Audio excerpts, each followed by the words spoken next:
Wake up, everybody. Wake up, everybody. Wake up, everybody.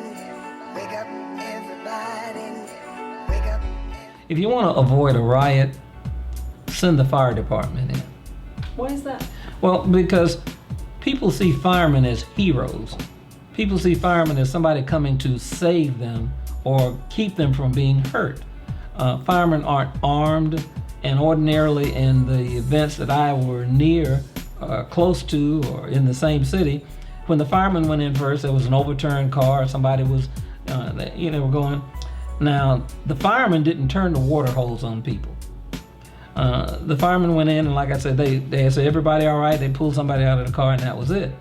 So my message to a number of mayors and others in cities and towns was, unless there's a violent attack, which ordinarily there never is, usually riots are destroying properties. They're angry at people who are in their neighborhoods who they think aren't providing opportunities, or they're sucking all of the money out and not caring. So it's property damage. But you won't find people shooting each other and just running down armed. So if you want to avoid all kinds of damage and collateral human damage, maybe figure out a way to get into that neighborhood, that community, without the police being the stop line. For me and some of my clients, that worked well. Firemen are seen as heroes and not necessarily as people who are coming to fight you. Where was this most effective? Where did you suggest this? There were a number of places, and certainly in Greenville, there was a situation that occurred in the area we used to call Nickeltown.